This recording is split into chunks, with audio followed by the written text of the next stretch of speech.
안녕하십니까? 하루 20분 교회 증언 읽기 새벽 기도 시간입니다. 오늘 함께 읽을 본문의 범위는 219페이지에서부터 228페이지까지입니다. 함께 잠깐 기도하겠습니다. 하나님, 오늘 저에게 새벽을 깨워주시고 또 증언의 말씀을 저에게 허락해 주셔서 감사합니다. 이 시간 저희의 모든 염려와 또 마음의 여러 생각들과 또 마음 가운데 남아있는 여러 상처와 죄악들을 주님 앞에 다 가져가 내려놓게 해주시고 오로지 주님께서 주시고자 하시는 생명의 말씀이 우리의 생각이 되고 또 우리의 삶의 계획이 되고 오늘 하루를 걸어갈 수 있는 새 힘이 되게 하여 주시옵소서. 우리 안에 오로지 하나님의 말씀이 가득 채워지는 이 시간이 되게 해주시고 그래서 참으로 주님의 그 놀라운 임재가 우리의 삶을 주관하고 우리 삶을 선한 길로 인도하는 귀한 시간이 되게 하여 주시옵소서. 예수님의 이름으로 간절히 기도드립니다. 아멘.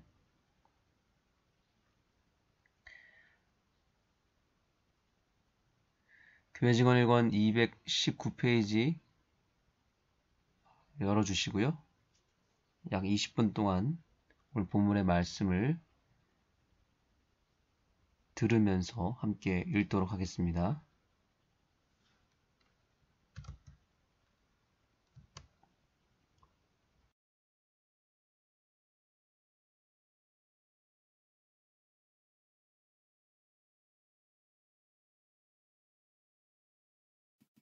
하나님의 저주는 불성실한 부모에게 분명히 내릴 것이다.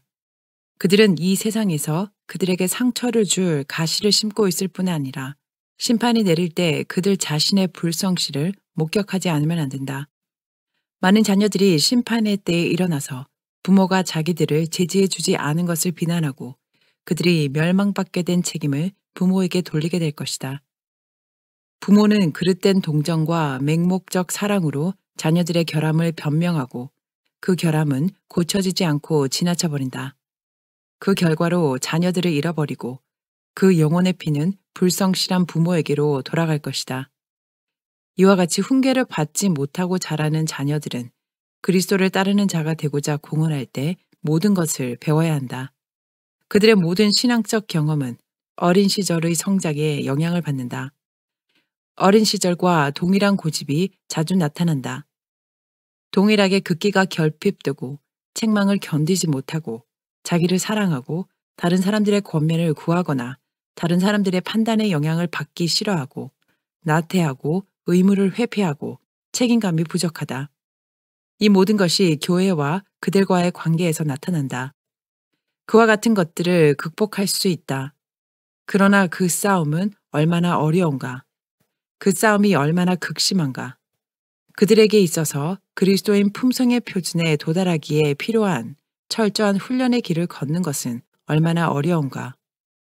그러나 그들이 마침내 승리를 거두게 된다면 그들은 승천하기 전에 젊은 시절에 올바른 훈련을 받지 못하고 어린 시절에 순종의 교훈을 배우지 못했기 때문에 영원한 멸망의 벼랑 끝까지 어느 정도로 가까이 접근해 갔던지 볼 수 있는 기회를 갖게 될 것이다. 41장 조직적 헌금제도. 나는 고대 이스라엘 백성들을 돌아보라는 지시를 받았다. 하나님께서는 빈부를 막론하고 그분께서 번역해 하신 대로 그들 모두에게 희생제물을 드리도록 요구하셨다. 가난한 사람들은 부한 형제들이 가진 것과 같은 재산을 소유하고 있지 못하다고 해서 면제되지 않았다. 그들은 검약과 극기를 실천하도록 요구되었다. 어떤 사람이 너무 가난해서 주님께 예물을 전혀 가져올 수 없다면 질병과 불행이 바칠 수 있는 능력을 그들에게서 빼앗아 버렸다면 부한 자들은 적은 분량일지라도 그들을 도와줌으로 그들이 빈손으로 주님 앞에 나오지 않게 해주도록 요구되었다. 이 같은 주선은 피차의 유익에 도움이 되었다. 어떤 사람들은 조직적 헌금 제도를 수락하고 그 계획에 연합하지 않으면서 그들이 빚을 청산하지 않았기 때문이라고 스스로를 변명한다. 그들은 먼저 사람에게 어떤 빚도 지고 있지 않아야 한다고 주장한다. 그러나 그들이 빚을 지고 있다는 사실이 그들의 의무에서 면제시켜 주지는 않는다. 나는 그들이 가이사의 것은 가이사에게, 하나님의 것은 하나님에게 돌려드려야 할 것을 보았다. 어떤 사람들은 양심적으로 어떤 사람에게도 빚을 져서는 안 된다고 느끼고 그들의 빚을 모두 갚기 전에는 하나님께서 아무것도 요구하지 않으실 것이라고 생각한다. 여기서 그들은 스스로 속고 있다. 그들은 하나님께 속한 것을 그분께 돌려드리지 못한다. 모든 사람은 적당한 예물을 주님께 가져와야 한다. 빚을 지고 있는 자들은 그들이 소유하고 있는 것에서 그들의 부채에 해당되는 액수를 세어내고 나머지 부분을 바쳐야 한다. 어떤 사람들은 자녀들에 대하여 신성한 책임을 느낀다. 그들은 각 자녀에게 일정한 몫을 주어야 하므로 하나님의 사업을 돕기 위하여 재물을 지출할 수 없다고 생각한다. 그들은 자녀들에 대하여 책임이 있다는 것을 구실로 삼는다. 이것이 옳은지는 모른다.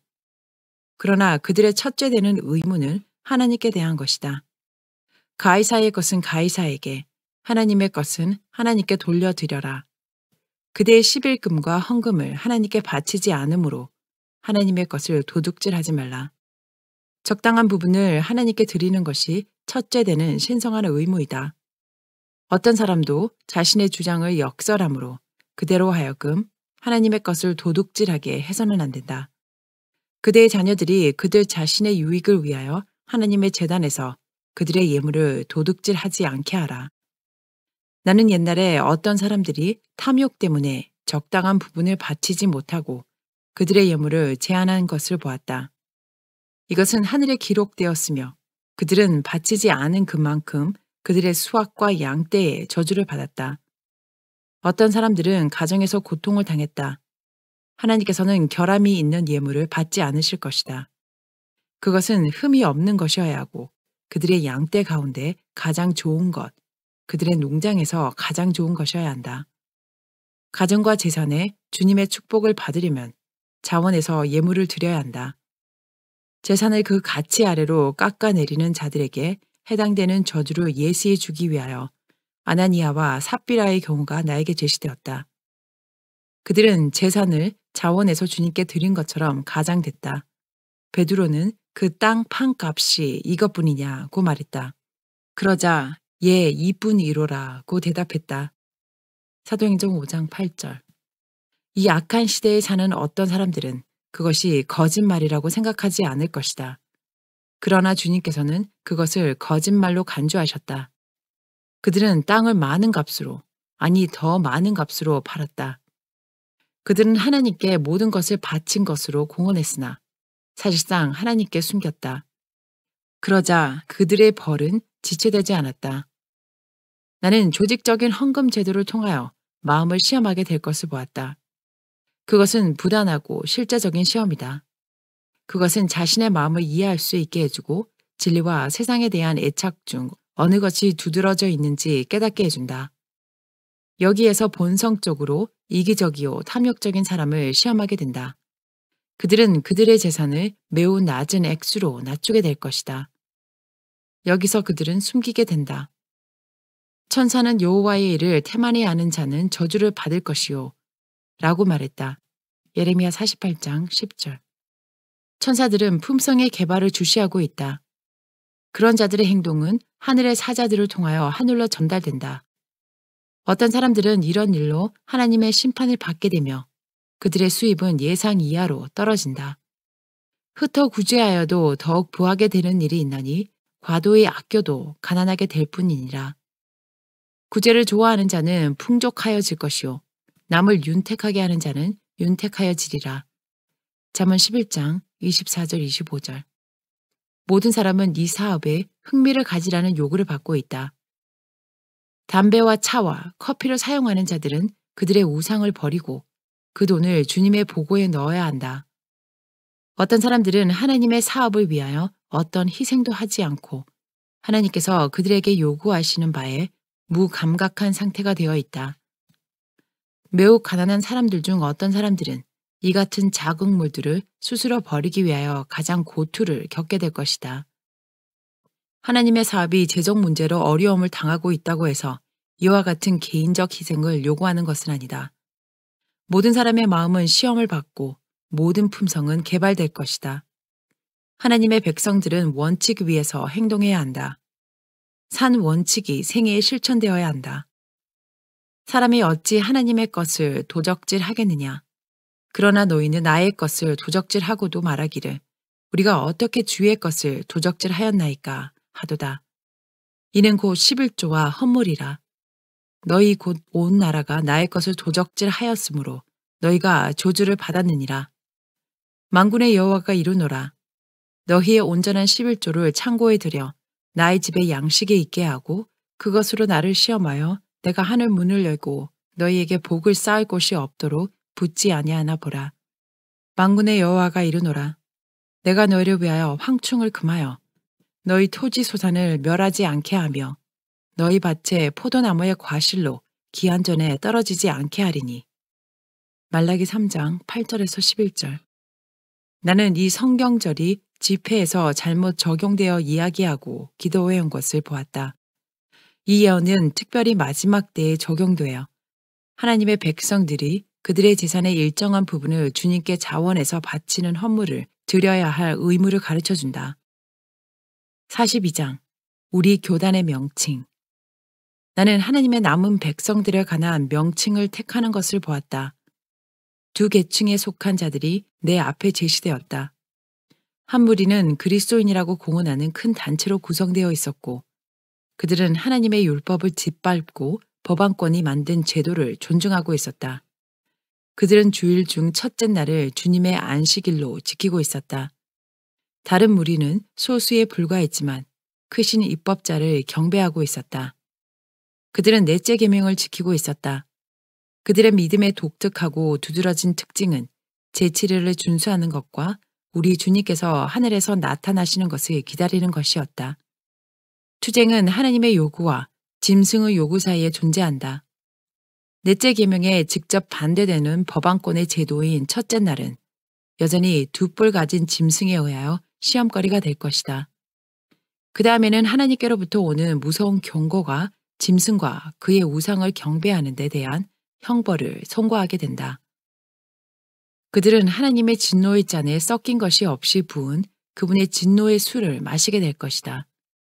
우리가 공언하는 바와 일치하고 우리의 믿음을 나타내고 우리를 독특한 백성으로 구별해주는 그런 명칭 외에는 어떤 명칭도 우리가 택하기에 적합하지 않을 것이다. 제7일 안식이 예수 재림교라는 명칭은 개신교에 대한 변함없는 책망이다. 여기에 하나님을 경배하는 자들과 짐승을 경배하고 그 표를 받는 자들을 구분하는 선이 있다. 대쟁투는 하나님의 계명과 짐승의 요구 사이에 존재한다. 용이 성도들을 상대로 싸우는 것은 그들이 십계명 전체를 지키고 있기 때문이다. 만일 성도들이 표준을 낮추고 그들의 믿음의 특성을 양보할 것 같으면 용은 잠잠할 것이다. 그러나 그들이 용감하게 표준을 높이고 법안권의 제도를 존중하고 있는 개신교를 대항하여 그들의 깃발을 펄럭여야 하기 때문에 그들은 용의 분노를 자극할 것이다. 제7일 안식일 예수 재림교라는 명칭은 우리의 믿음의 특성을 눈에 띄게 나타내주고 의아한 마음을 가진 사람들에게 확신을 줄 것이다. 주님의 전통에서 나간 화살처럼 그것은 하나님의 율법을 범한 자들에게 상처를 주고 하나님께 회개하고 우리 주 예수 그리스도를 믿는 믿음을 갖게 해줄 것이다. 나는 지금껏 일어난 거의 모든 광신자, 다른 사람들을 미혹하기 위하여 자신의 감정을 숨기기를 원하는 광신자가 하나님의 교회에 속해 있노라고 주장할 것을 보았다. 하나님의 교회와 같은 명칭은 즉시 의심을 자극할 것이다. 왜냐하면 그 명칭이 가장 터무니없는 오류를 감추기 위하여 사용되고 있기 때문이다. 이 명칭은 하나님의 남은 백성을 나타내기에는 너무도 막연하다. 그것은 우리가 가리워 버리기를 원하는 믿음을 가지고 있다는 상상을 하게 해줄 것이다. 43장 가난한 자. 이 세상 재물에 가난한 어떤 사람들은 순수한 모든 증언을 재산이 많은 사람들에게만 적용시키는 경향이 있다. 그러나 그들은 그들 역시 해야 할 일이 있다는 것을 깨닫지 못한다. 하나님께서는 그들에게도 어떤 희생을 하기를 요구하신다. 그분은 그들에게 우상을 버리도록 요구하신다. 그들은 담배와 차와 커피와 같이 건강에 해로운 자극물들을 버려야 한다. 그들이 할 수 있는 한 최선을 다하고 있음에도 불구하고 어려운 환경에 빠져 있다면 부한 형제들이 고난 중에 있는 그들을 도와주는 것이 기쁨이 될 것이다. 많은 사람들은 현명한 관리와 절약이 부족하다. 그들은 일을 잘 처리하고 신중하게 행동하지 않는다. 그런 사람들은 그들 자신의 빈약한 판단력에 의존하지 말고 경험 있는 형제들과 의논해야 한다. 그러나 절약과 훌륭한 판단이 부족한 자들은 흔히 의논하기를 좋아하지 않는다. 그들은 일반적으로 세속적 사업을 수행하는 방법을 알고 있다고 생각하므로 충고를 따르기를 좋아하지 않는다. 그들은 잘못되게 행동함으로 고난을 당하게 된다. 그들의 형제들은 그들의 고난받는 것을 보고 마음이 상하여 어려움 가운데서 나오도록 도와준다. 그들의 현명하지 못한 처사는 교회에 영향을 미친다. 그런 일은 현대 진리의 사업을 발전시키기 위하여 사용되었어야 할 돈을 하나님의 보고에서 빼앗게 된다. 만일 이 가난한 형제들이 겸손한 태도를 취하여 형제들의 충고와 협조를 즐겨 받아들이고서도 어려움에 빠져 있다면 형제들은 그들이 어려움에서 나오도록 즐겨 도와주는 것을 의무로 생각해야 한다. 그러나 그들이 스스로의 길을 택하여 그들 자신의 판단에 의존한다면 그들은 현명하지 못한 길을 택한 결과를 충분히 느끼고 승리는 모사가 많음에 있느니라 고 하는 귀중한 경험을 배우도록 버려둔 바 되어야 한다. 하나님의 백성들은 피차간에 순종해야 한다. 그들은 서로 의논함으로 한 사람의 부족이 다른 사람의 능력으로 채워질 수 있게 되어야 한다. 나는 주님의 청지기들이 담배와 차와 커피를 사용하기를 고집하는 사람들을 도와줄 의무가 없음을 보았다. 44장 투기. 나는 어떤 사람들이 빚을 지고 있기 때문에 하나님의 사업을 도울 수 없다는 변명을 하고 있는 것을 보았다. 그러나 만일 그들이 자신의 마음을 면밀하게 살펴본다면 그들이 하나님께 자원하는 예물을 가져오지 못한 진정한 이유가 이기심이었음을 깨달았을 것이다. 어떤 사람들은 언제나 빚을 지게 될 것이다. 그들이 탐심을 품고 있기 때문에 번영케 하시는 하나님의 손은 그들이 하는 일을 축복하기 위하여 그들과 함께 할 수 없다. 그들은 진리를 사랑하기보다 이 세상을 더 사랑한다. 그들은 하나님의 나라에 적합해지고 있거나 그 나라를 위하여 준비하고 있지 않다. 어떤 새로운 특허품이 전국에 보급되면 진리를 믿노라고 공언하는 사람들은 그 사업에 투자함으로 재물 얻을 길을 모색한다. 하나님은 모든 사람의 마음을 아신다. 그분은 모든 이기적 동기를 아심으로 당신의 백성이라고 공언하는 사람들의 마음을 시험하고 그들을 연단하고 품성을 개발시키기 위하여 그런 환경을 용납하신다. 어떤 경우에는 주님께서 사람들이 계속해서 고난을 당하고 완전한 실패를 경험하게 하실 것이다. 그분의 손은 그들의 희망이 좌절되고 그들이 소유하고 있는 것이 흩어져 버리게 한다. 진정으로 하나님의 사업에 흥미를 느끼고 그 사업의 발전을 위하여 즐거운 마음으로 무엇인가 하고자 하는 자들은 그것이 안전하고 확실한 투자임을 발견하게 될 것이다. 어떤 사람들은 이 세상에서 100배나 얻고 오는 세상에서도 영원한 생명을 얻게 될 것이다. 그러나 모든 사람이 이 세상에서 100배를 받지는 않을 것이다. 왜냐하면 그들이 그것을 감당하지 못할 것이기 때문이다. 많은 것을 위탁받게 되면 그들은 지혜로운 청지기가 되지 못할 것이다. 주님께서는 그들의 유익을 위하여 그것을 보류하고 계신다. 그러나 하늘에 있는 그들의 보화는 확실할 것이다. 그러므로 이 같은 투자가 얼마나 더 좋은가. 우리 형제들 중 어떤 사람들은 신속하게 재물을 얻기 위한 욕망 때문에 새로운 사업에 착수하고 재산을 투자한다. 그러나 때때로 돈을 벌기 위한 그들의 기대는 이루어지지 않는다. 그들은 하나님의 사업에 사용할 수 있었던 돈을 잃어버린다. 이 새로운 사업에는 사로잡히게 하는 힘이 있다. 그러므로 이런 일들이 그처럼 여러 번 반복되고 투자했지만 완전한 실패를 경험한 다른 사람들의 모본이 그들 앞에 제시되어 있을지라도 많은 사람들은 교훈을 더디 배운다. 사단은 계속해서 그들을 유혹하여 그들이 수입을 예상하고 써버리게 한다. 그러나 희망이 깨어질 때 그들은 어리석은 모험의 결과로 많은 좌절을 당하게 된다. 재물을 잃어버리게 되면 그들은 불행이 닥쳐온 것으로 손실을 당한 것으로 생각한다. 그러나 그가 취급하고 있는 것은 다른 사람의 재물이며 그는 청지기에 불과하다는 것과 현대 진리의 사업을 발전시키기 위하여 사용되어야 할 재물을 지혜롭지 못하게 관리할 때 하나님께서 기뻐하지 않으신다는 것을 기억해야 한다. 회개하는 날이 오면 불충성한 청지기는 자신의 청지기 직분에 대하여 책임을 져야 한다. 45장 부정직한 청지기. 나는 하나님의 영의 감동이 F에게 점차적으로 약해져서 마침내 그가 승리할 수 있는 능력을 하나님께로부터 얻지 못하는 것을 보았다. 자아와 자아에 대한 관심이 얼마 동안 그에게 있어서 우세해졌다. 마음의 교만, 고정되고 정복되지 않은 의지, 자신의 잘못을 고백하고 양보하고자 하지 않는 마음 등이 그가 빠져있는 무서운 현실을 초래했다. 그가 취한 지각 없는 행동 때문에 사업은 오랫동안 손해를 보아왔다. 그는 너무 엄격하였다. 그것 때문에 안에서 결점을 찾는 정신이 조장되었다. 그는 쓸데없는 일에 가혹했다. 그리고 자기가 권세를 행하고자 한 대상에게 그 가혹함의 짐을 지웠다. 그의 기도와 권면은 형제들로 하여금 그가 헌신적인 그리스도인이라는 생각을 갖게 했으므로 그의 그릇된 행동에 그들이 영향을 받게 되었다. 그는 변덕스러웠고 그의 괴팍한 태도는 많은 사람들의 마음에 좋지 못한 영향을 주었다.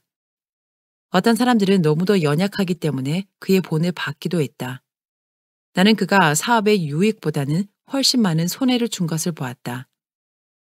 만일 그가 하나님께서 주신 교훈을 받아들이고 바른 태도를 가졌을 것 같으면 그는 이처럼 강한 습관과 약점에 대하여 승리를 얻었을 것이다.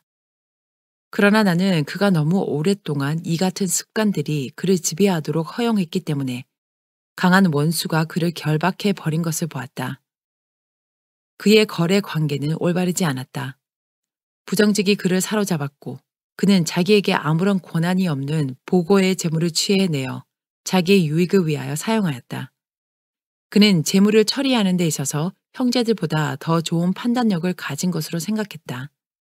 재물이 적당히 사용되도록 그의 손에 들어올 때 그 돈을 낸 사람은 그것을 누구에게 줄 것인지 개인들의 이름을 열거하지만 그는 그 돈을 낸 사람의 소원대로 해주는 대신에 자기 마음대로 사용할 자유가 있다고 생각하고 충동에 의하여 행동해왔다. 그리하여 그는 자신의 유익을 위하여 적합하다고 생각한 그 부분을 사용해왔다. 그러나 하나님께서는 이 같은 일을 불쾌히 여기셨다.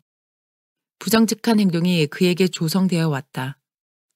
그는 자기가 하나님의 청지기이므로 재물, 심지어 다른 사람들의 재물까지도 그가 적당하다고 여기는 대로 사용할 수 있는 것으로 생각했다.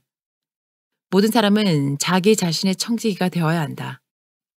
그는 형제들의 권유와 충고를 거절하고 자기의 힘을 의지하게 되고 제 뜻을 따르고 그를 바르게 교정해 줄 수 있는 온갖 방편을 다 거절했다. 그가 책망을 받게 될 때는 그 방법과 사람이 그의 마음에 들지 않으므로 개혁의 길은 닫혀버린다. 주님께서는 얼마의 기간 동안 그의 활동을 받아들이지 않으셨다. 그는 하나님의 사업의 유익을 위해서보다는 자기 자신의 유익을 위하여 더 크게 노력해왔다. 그가 처음으로 어떤 곳으로 가면 그의 기도와 권면이 효력을 나타내고 형제들은 그가 완전한 그리스도인이라는 생각을 갖게 된다. 그는 목사로 여겨짐으로 호감을 받는다. 그러나 친숙해지면 그들은 그의 이기심과 까다로움과 거친 태도와 변덕스러움을 보고 참으로 크게 실망한다. 거의 매일같이 어떤 특별한 변덕이 나타난다. 그의 마음은 그 자신의 유익을 위해 무엇인가 궁리해내는데 거의 계속적으로 사로잡혀 있다. 그리하여 그는 자기 자신에게 유리하게 하고자 그것을 누군가에게 처분해 버리고 다시 궁리해낸다. 그의 생각과 계획은 하나님의 사업이 생기를 잃고 시들어지는 경향을 끼치고 있다. 그의 행동은 허물어 버리고 분열시키도록 의도되고 있다. 그러므로 그것은 거의 모든 곳에서 손해가 되었다. 양떼들에게 어떤 본이 남겠는가?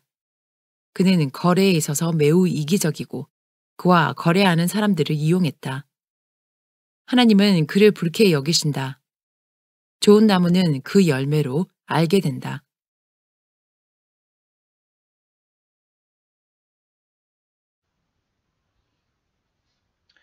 네, 이제 본문을 읽었으니까 본문에 대한 묵상과 또 기도를 하는 시간을 갖도록 하겠습니다. 먼저 오늘 본문에 대한 몇 가지 구절들을 살펴보고 묵상하는 시간을 갖겠습니다. 219페이지입니다. 하나님의 저주는 불성실한 부모에게 분명히 내릴 것이다. 부모는 그릇된 동정과 맹목적 사랑으로 자녀들의 결함을 변명하고 그 결함은 고치지 않고 지나쳐 버린다. 그 결과로 자녀들을 잃어버리고 그 영혼들의 피는 불성실한 부모에게로 돌아갈 것이다. 자녀 교육의 그 무게가 그 책임이 얼마나 큰지 우리에게 알려주고 있습니다.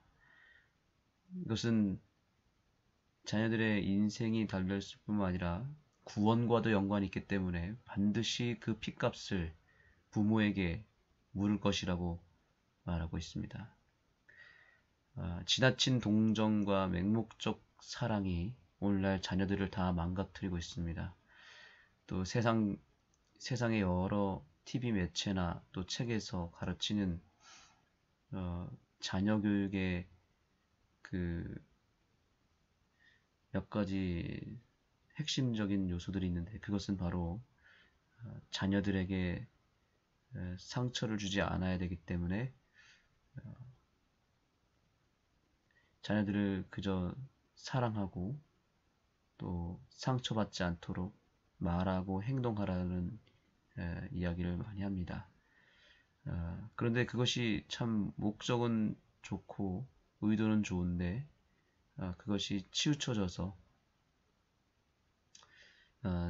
정말 강하게 혼을 내야 되고 또 매우 강인한 의지를 가지고 아이들을 통제하고 또 교육해야 되는데 그렇게 하지 않고 좋은 게 좋은 거기 때문에 아이들에게 부드럽고 또 따뜻하게 또 가능하면 자극적이지 않게 교육을 하다 보니까 이 자녀들이 전혀 부모의 말에 순종하지 않고 따르지 않는다는 것입니다. 그래서 정말 위험한 순간에도 그리고 심각한 상황이 닥쳤을 때에도 강하게 얘기해야 되고 필요할 때에는 자녀들을 따끔하게 혼을 내야 되는데 그냥 내버려 두는 것입니다. 어차피 크면 다 깨달을 것이고 또 지금은 이렇더라도 나중에 다 변화될 것이라고 생각하고 뭐 스마트폰이나 뭐 게임 이런 모든 것들을 그냥 다 허용해주고 풀어주는 것입니다. 그리고 영적인 것에 대해서 또 너무 소홀히 하는 경향이 있습니다. 또 예배 시간에 떠들거나 또 돌아다니는 것, 또 교회에서의 여러 생활 속에서 넘지 말아야 될 선이 있는데 그런 모든 것들도 그냥 다 풀어놓고 전혀 제재를 가하지 않고 관리하지 않는 부모들이 너무 많다는 것입니다. 그것이 그 순간은 좋을지는 모르겠지만 반드시 그 자녀들이 자라났을 때에는 분명히 악한 열매가 맺혀질 것입니다. 그 모든 것들에 대한 책임과 핏값을 부모가 반드시 짊어지게 될 것이라고 경고하고 있습니다.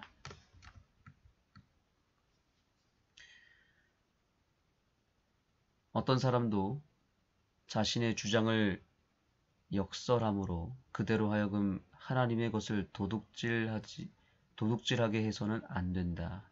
그대의 자녀들이 그들 자신의 유익을 위하여 하나님의 제단에서 그대의 예물을 도둑질하지 않게 하라. 자녀 양육과 관련하여 이제 헌금과 연결시켜서 또한 경고하고 있습니다. 이 자녀들이 하나님보다 더 중요한 존재가 되어버려서 우상이 되어버린 경우가 있습니다. 그래서 자녀들의 행복을 위해서 또 자녀들이 하고 싶어하는 것을 이루어주기 위해서 심지어 하나님에게 바쳐져야 될 예물까지 사용해 가면서 자녀들에게 투자하고 자녀들을 위해서 모든 것을 쏟아붓는 부모들이 있다는 것입니다. 그래서 자녀들을 위하여 모든 것을 다 해줘야겠다는 그런 맹목적 사랑이 너무 강하다 보니까 심지어 헌금에 손을 대기 시작하는 것입니다. 그래서 학원을 보내고 또 뭔가를 사주고 또 아이가 하고 싶어하는 것을 해주다 보니까 그것이 너무 지나친 나머지 헌금까지도 그 일에 사용하는 경우가 있다는 것이죠. 그것은 명백한 도둑질이다라고 정확하게 여기서 말하고 있습니다. 또한 안식일에 학원을 보내는 일들, 또 안식일 오후에 학생반을 하거나 또 평상시에 저녁 예배를 드리는 시간에도 전혀 아이들을 터치하지 아니하고 세상 사람들이 하는 그대로 자녀들을 학원에 보내거나 또 아이들이 원하는 일에 그 아이들을 보내는 것입니다. 그래서 게임이나 인터넷에 그대로 노출시키고 예배를 드리는 일, 그리고 기도하는 일, 말씀을 묵상하고 읽는 일에 전혀 아이들을 투자하지 않는다는 사실입니다. 사랑하는 우리 성도 여러분, 우리의 자녀들을 혹은 우리의 손자, 손녀들을 세상의 기준으로 투자하지 마시고 영적인 기준으로 영적인 일에 투자하시게 되기를 소망합니다. 그리고 무엇보다 그 자녀들에게 투자하는 것은 좋은데 하나님의 것을 도둑질하면서까지 투자하는 일이 결코 없게 되기를 간절히 소망합니다. 반드시 그거에 대한 핏값과 죄에 대한 책임을 부모들에게 물을 것입니다. 그들은 바치지 않은 그만큼 그들의 수확과 양떼의 저주를 받았다. 어떤 사람들은 가정에서 고통을 당했다. 하나님께서는 결함이 있는 예물을 받지 않으실 것이다. 가정과 재산에 주님의 축복을 받으려면 자원에서 예물을 드려야 한다. 여기 헌금의 축복을 명확하게 얘기하고 있습니다. 자원하여 드리는 예물을 드리지 않는 만큼 저주를 받는다고 말하고 있죠. 그리고 또 예물을 드리면 드릴수록 축복을 받는다고 말하고 있습니다. 이것은 하나님께서 분명히 말라기 3장을 통해서 얘기했습니다. 시험해 보라 그랬습니다. 이것은 시험해 보면 분명하게 나타나는 현상입니다. 우리가 하나님을 위해서 헌신하고 또 예물로 드리는 모든 것들의 열매는 분명하게 나타나게 되어 있습니다. 이것은 예외가 없습니다. 혹은 변수가 절대 나타나지 않습니다. 반드시 이루어지는 일입니다. 하나님께 드리는 시간과 또 물질이 크면 클수록 우리는 복을 받게 되어 있습니다. 그러나 그것이 적으면 적을수록 복은 줄어들고 저주가 늘어나게 될 것입니다. 그러므로 오늘날 우리에게 주어진 모든 시간들, 물질들을 하나님을 위하여 가장 우선적으로 구별하여 드리게 되기를 간절히 소망합니다. 오늘 이 새벽 시간도 하나님을 위하여 드리는 시간적 예물이 되기를 소망하고 이러한 시간들이 늘어나면 늘어날수록 축복을 받는 저와 여러분이 되기를 소망합니다. 오늘 본문에 우리 재림교회의 명칭에 대한 가치를 설명하는 구절들이 나타납니다. 제7일 안식일 예수 재림교라는 명칭은 개신교에 대한 변함없는 책망이다. 여기에 하나님을 경배하는 자들과 짐승을 경배하고 그 표를 받는 자들을 구분하는 선이 있다. 대쟁투는 하나님의 계명과 짐승의 요구 사이에 존재한다. 아멘. 우리 재림교의 이름은 굉장히 깁니다. 제7일 안식일 예수 재림교. 아주 긴 이름이죠. 우리가 이 이름을 명확하게 잘 표기하고 써야 되는 이유가 있습니다. 이것 자체가 마지막 때가 될수록 타락한 개신교에 대한 변함없는 책망과 경고가 된다는 사실입니다. 그들에게 아주 치명적인 메시지를 증거하는 매우 좋은 도구가 된다는 사실입니다. 제7일 안식일 예수 재림교라는 이 말 자체 속에 무엇이 담겨져 있다고 합니까? 하나님을 경배하는 것과 짐승을 경배하는 일에 구분하는 표가 된다고 말하고 있습니다. 선이 된다는 것입니다. 여러 개신교의 이름을 보시면 장로교회, 또 감리교회, 성결교회 여러 내용들이 있습니다. 침례교회 다 어떤 그 교회의 기능적인 일을 또 그 교회의 어떤 행정 조직에 대한 특징을 표현하는 것입니다. 장로교란 말은 그 교회가 장로회를 중심으로 이루어진다는 것입니다. 또 감리교회는 무엇입니까? 그 교회를 치리하는 방식 그리고 그 직분 가운데 감독이 있습니다. 감독 혹은 감리 어떤 행정 기능이죠. 침례는 그 교회의 입교 절차 가운데 세례가 아니라 침례를 우리는 수호한다 이런 표현이잖아요. 다 어떤 기능적인 부분이라 어떤 행정의 어떤 조직과 관련된 부분이라면 우리 재림교회의 이름은 명확한 메시지가 있습니다.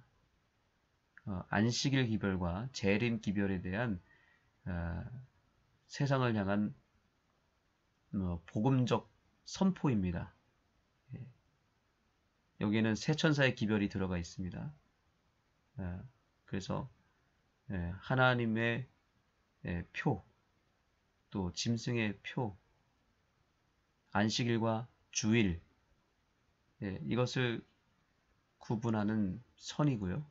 또 예수님의 재림, 마지막 새 천사의 기별의 메시지가 여기에 담겨져 있는 것입니다. 용이 성도들을 상대로 싸우는 것은 그들이 십계명 전체를 지키고 있기 때문이다. 여기 이 제7일 안식일 예수 재림교라는 이름이 중요한 이유는 그것이 우리가 십계명을 단 한 가지도 버리지 않고 다 지킨다는 무언의 메시지가 된다는 것인데요.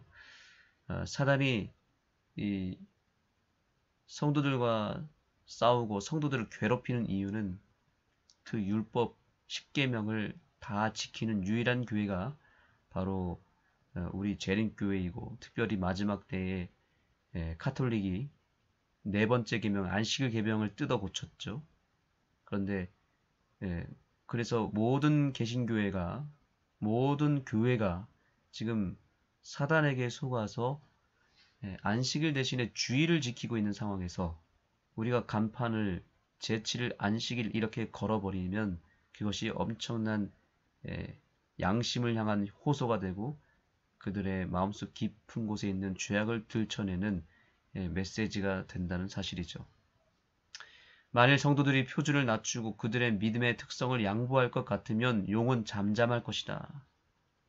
네, 재림교회가 오늘날 많은 교회로부터 세상으로부터 공격을 받고 오해를 받고 또 우리가 억압을 받는 이유는 우리가 십계명을 온전히 지키는 유일한 교회이기 때문입니다. 만약에 우리가 십계명의 하나라도 버리기 시작하고 똑같이 주일 성수를 하고 안식일을 지키지 않았다면 우리는 이렇게 핍박받을 일이 없습니다. 오히려 세상으로부터 세상적 기준으로 인정을 받고 또 교회가 세속적으로 더 확장되었을 것입니다. 그리고 많은 사람들에게 환영을 받는 사람들이 될 것이었습니다. 그런데 우리는 세상의 여러 교회들과 달리 안식일을 유일하게 지키는 교회이다 보니까 공격을 받고 또 불편한 관계 속에서 오해를 받고 있다는 거죠. 그래서 우리 교회를 다니려면 굉장한 용기가 있어야 되고 또 양심이 깨끗해야 되고 또 확고부동한 믿음이 있어야만 재림교회가 될 수 있는 것입니다. 그들이 용감하게 표준을 높이고 법안권의 제도를 존중하고 있는 개신교를 대항하여 그들의 깃발을 펄럭여야 하기 때문에 그들은 용의 분노를 자극할 것이다. 네, 우리는 용의 공격의 대상입니다. 그리고 그 분노를 우리에게로 향하고 있습니다.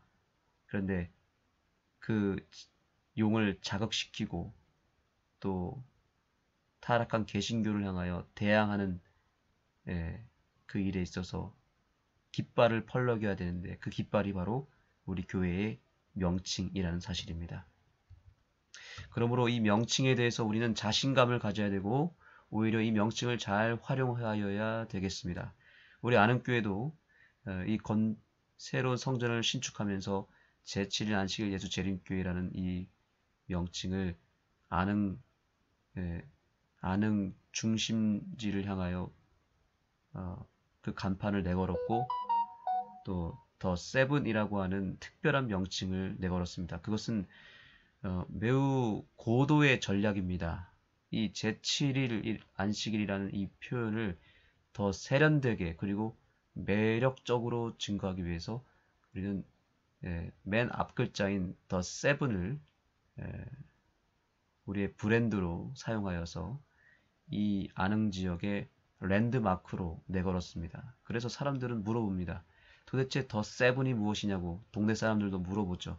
그러면 저는 그때 우리 교회의 가치를 설명합니다. 우리 교회는 7가지 매우 특별한 사역을 이룰 것이고요. 그것을 위해서 여러 가지 컨텐츠를 만들었습니다. 그리고 그 컨텐츠를 설명하면서 자연스럽게 말하는 것은 제7일 안식일이라는 성경의 특별한 기별을 그들에게 소개합니다. 우리 재림교회는 제7일 안식일에 예배를 드립니다. 그것이 성경적이고 그것이 하나님의 명령이기 때문에 저희는 지킵니다. 이렇게 자연스럽게 설명하는 것이죠. 그들이 먼저 질문을 하게 만들기 위해서 그들이 호감을 갖고 뭔가 그들의 마음 가운데 퀘스천을 달게 하기 위하여 더 세븐이라고 하는 메시지를 사용하는 것입니다.